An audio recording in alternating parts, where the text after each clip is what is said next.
Hello, and welcome. So today we're going to be having a look at a handful of Trainspotting related products. And this comes due to the UK release of this brand new Trainspotting 4K Steelbook. So I've owned the movie Trainspotting in so many forms over the years, and I've frankly built up quite a substantial collection of copies of the film. And of course, they're all a little bit obsolete now that I've gotten this one, but we'll talk about that. And old Mikey's back, and the reasons for that? Well, there are no reasons. Who needs reasons when you've got heroin? So tonight I've got a nice bottle of Peroni, and my dad managed to snag a lot of these for a very cheap price. In fact, I've actually got a little clip here to show you. I just bought all these Peronis that are only $6.50. No, you can't get rid of that, no. So we'll leave old Mikey there, Mikey Forrester, and let's pour our beer here. And grab Mikey Forrester once again. So, getting into the details of it. So this follows the recent 4K restoration of Trainspotting.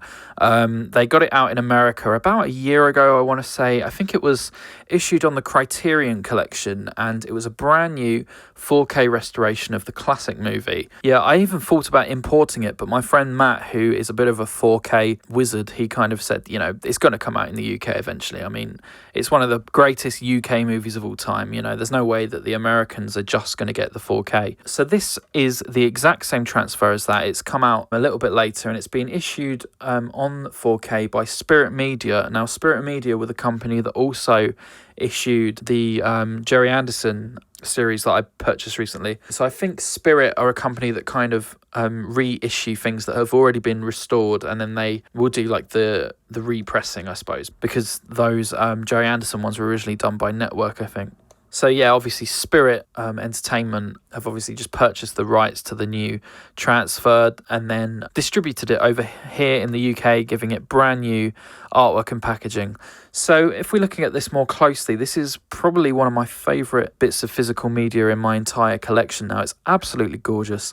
Just looking at a bit of film here of the actual set itself. And there's also a Blu-ray disc which has the same content on it, but obviously not 4K. In terms of the special features, they're pretty much identical to the special features that were present on all of the Blu-ray releases, as far as I can tell. I did go back and forth, and I think it's all the same stuff. So the main things that people were talking about with this brand new remaster is that it's lost this kind of red tint that the movie had. Virtually every version of the movie up until this point has had this kind of red hue kind of tint across the whole image. And funnily enough, Danny Boyle himself has kind of disowned this version of the film. So I'm not sure if that red tint was on the original theatrical version of the film, but it was on pretty much every home media, physical media release up until this point. And there's an argument to be made that does that red filter kind of define the look of the film to some degree? I mean, I've seen this movie dozens of times, right from a little kid right up until now as an adult. I've always associated the film having that look to it, that being part of the film's look. So it's kind of controversial. Does this new remaster, which totally takes it away, does that kind of spoil the look of the film a little bit? And because of this, it kind of makes me want to own both the Blu-ray and the new 4K because, maybe I want to watch it with the red tint on it sometimes.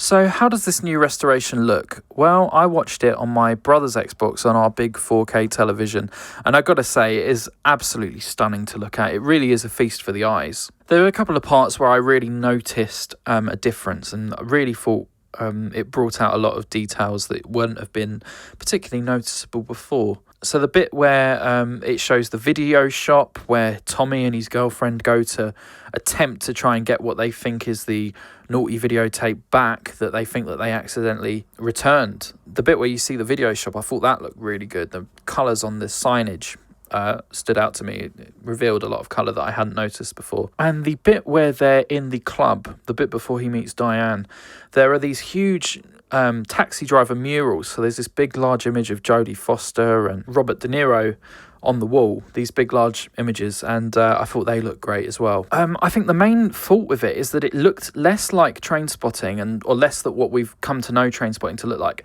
and it just looked like a gorgeous, it looked more like real life. It it didn't even look like a film, it just looked like a real image. Watching this on 4K is a totally new experience to what I had seen the movie before, to quite a drastic extent, perhaps the most of any of the 4Ks I've seen. But yeah, I mean, even things like where, to quite a drastic level, like the colouring is totally different. Like where a scene would have looked overcast before, it now actually kind of looks sunny. You know, it totally changes the way the film looks.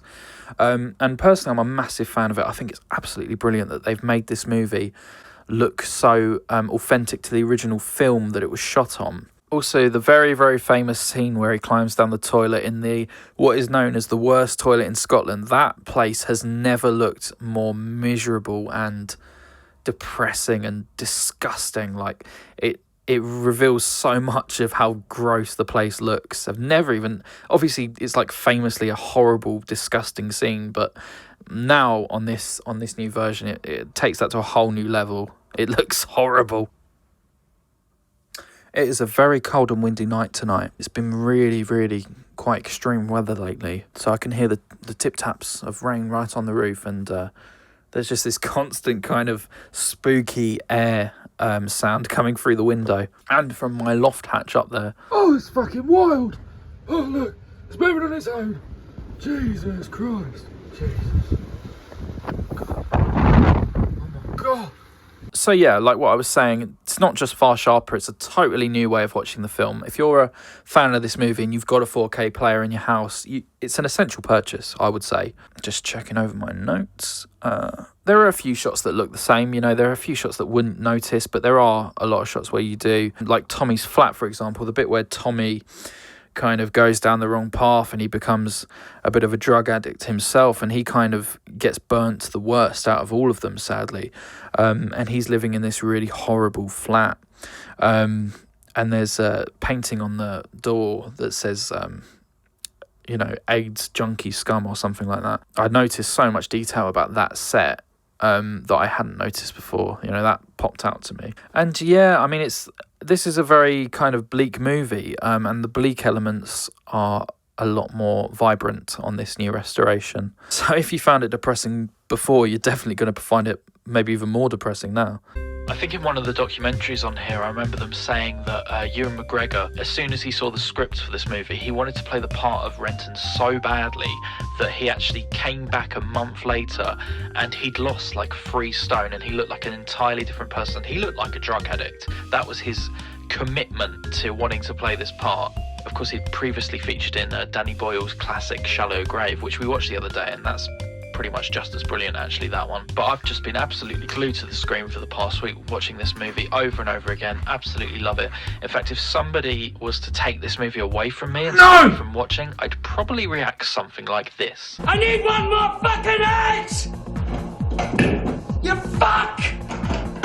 I haven't watched all of the documentaries on the special features. It's stuff that's just on the Blu-ray, as I said. But I did note that Robert Carlyle is like the most innocent, unintimidating, sweet person ever, and in this movie he is like the most frightening psychopath you could ever see on the screen. So I think that's kind of interesting. And in Trainspotting 2, of course, he might even be worse in Trainspotting 2. Yeah, just so sinister.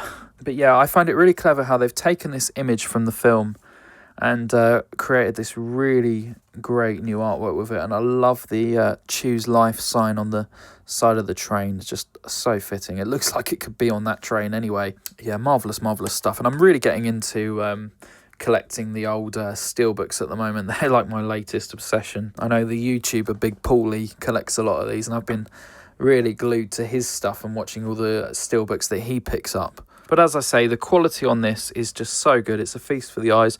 I don't know how to describe it other than saying, well... Oh, it's really fucking good. Whilst we're talking about Trainspotting, whilst we're on the subject, I thought, why not show you through my Trainspotting collection? Because I've got a few bits and some interesting things to say about them. So first of all, you got to have the Trainspotting VHS, the original VHS from when the movie came out. I love how the artwork is on its side like this. It's very much like the original poster that would have been in cinemas. And you've got the very old vintage BBFC 18 logo on there. Always looks great on a VHS tape. So yeah, you've got some quotes from the film. You've got some reviews of the movie when it came out. This is on Polygram Video, Polygram Filmed Entertainment. There used to be a green version of this VHS tape, which was a special edition version of this. So exactly the same, but green down the side. And in terms of content, it was slightly different. I think it had a widescreen version of the movie, and it also included some of the outtakes from the movie, which were subsequently included on DVD and Blu-ray releases. And I remember that green VHS tape sticking out to me a lot because it used to be in the film studies and media department at my school. There used to be this giant wall of old VHS tapes that they would have shown throughout the 90s and probably early 2000s, and I remember they used to have that one. So picking this VHS tape up was quite an interesting story, really. I'd been out in London. I went on the Jack the Ripper tour, and on my way back, I went through Orpington Station. And you know how you get those little book exchanges? But somebody had donated a bunch of VHS tapes. And I was sort of in two minds about picking them up, but I did end up picking a couple up. And one of them was Trainspotting, and I'm really glad I did because it's an awesome little addition to my physical media collection. I don't really collect VHS these days. I used to be obsessed with it. I used to have so many VHS tapes. There's a link below to a video that I filmed many, many moons ago when I was a kid. And I used to have this big, wide VHS collection going around my bed, and I had some really cool VHS tapes back then. I wish I hadn't got rid of some of them, but you know, sometimes you got to clear stuff out. Next up, I have the original DVD release. So this looks exactly like the VHS one. Vintage BBFC 18 logo, of course. So I did watch this a bit, and the quality on this is terrible. It's a very early DVD copy. Of course, we know that DVDs did gradually improve quality over time. You know, if you look at the very early DVD releases from 2001, 2000, 1999, the quality's very poor, and then if you get to newer DVDs, they are a little bit better. So yeah, that's a nice one to have. Bumping it up again, we have the definitive edition of Trainspotting. So this is the 2003 DVD release, and it's actually a really nice looking set, to be fair. You've got the modern, or the 2003 BBFC logo down there, and this one's actually got an entire bonus disc of special features. There might actually be a few things on here that are not on the subsequent Blu-ray and 4K editions, actually, but this is a really cool looking set with the slip cover there. This is the one that I originally watched Trainspotting on as a kid. Picked this up in a charity shop years ago and watched it. And then, of course, I've also got the Blu-ray edition. I think this was on Film 4. This was put out by. And, of course, this has got the red tint on it. And also, I thought I'd just mention quickly the Trainspotting 2. I didn't own this on Blu-ray before. I bought it the other day specifically for this video. But I saw this at the cinema when it was released originally, right at the beginning of 2017. And I was a little bit naughty because I wasn't 18 seeing it. I was only 17. Thug life for me. So this movie is okay. Obviously it doesn't compare to the original, but I think it's as good as a Trainspotting sequel could possibly be. Yeah, it's pretty damn good. It's got atmosphere, it's got pretty good tunes in it, good story, some good action, some bits that got you on the edge of your seat. Yeah, it's alright. It does the job. It's okay. So next up, how could I talk about Trainspotting without talking about the Trainspotting soundtrack? Very similarly to the Saturday Night Fever soundtrack, I heard this a long time before I saw the movie. I remember my parents having this, and it was one of my early kind of experiences with music. I remember hearing it and absolutely loving it from being a little kid. I think hearing this at such a young age, as well as many, many other classic 90s CDs, really shaped my music taste and also the kind of music that I make today. And I think this is a perfect soundtrack. I think this is one of the best soundtrack albums of all time, frankly. There are a few interesting choices. I mean, it's absolutely perfect, but it is interesting how they included the song Trainspotting by Primal Scream, which I'm assuming was made by Primal Scream specifically for this movie. A 10-minute song, a 10-minute instrumental right at the beginning of this album. I just think it's quite an interesting choice to use that when it was only used in the movie for about 10 seconds and on a radio, the bit where they shoot the dog in the bum. It was just on a radio for like 10 seconds, and yet it takes up 10 minutes of this album. And yet they included that, but they didn't include things like Temptation by Heaven 17, and Think About the Way, two other songs which feature far more prominently in the movie. It's just an interesting choice, you know. And another example is Temptation by New Order, because that's like a 6-minute song, and yet it was only in the movie for about 10 seconds. On the radio again, the bit where Ewan McGregor sits down to have breakfast and thinks it's Diane's flatmates and it's actually her parents, and he realizes that she's actually, an underage child. So yeah, just a couple of interesting choices, but if I'm going to be completely honest, whilst they are bizarre choices, they still go together to make the best soundtrack album ever. I mean, Trainspotting by Primal Scream, it's so repetitive, but it's such an awesome track. It's such an awesome vibe. You don't even notice it being 10 minutes long. It's so good with those big timpani drums. And then the bit where that really filtered breakbeat kicks in, it's just so cool. I love it. I remember loving that as a kid. And I remember I absolutely destroyed my CD copy of this as a kid. Or my parents' CD copy, I should say, because I didn't look after anything. And I remember it had a big chip in it. Do you remember when CDs used to have a big actual split in the disc? I remember that, and I remember Iggy Pop Lust for Life barely playing. But anyway, yeah, I got another copy when I was about 12, and I remember hearing that song for the first time in years and just thinking it was the coolest thing ever. So yeah, I picked up this CD copy just because it's one of my favourites, even though I have the vinyl now. This was £13.99 originally, so CDs were pretty damn expensive back in the day. There's a little hype sticker on there featuring the massive hit single Born Slippy by Underworld. Yeah, called Born Slippy on here. It's actually Born Slippy Nux. It was the B-side to another track called Born Slippy, which was a totally different song.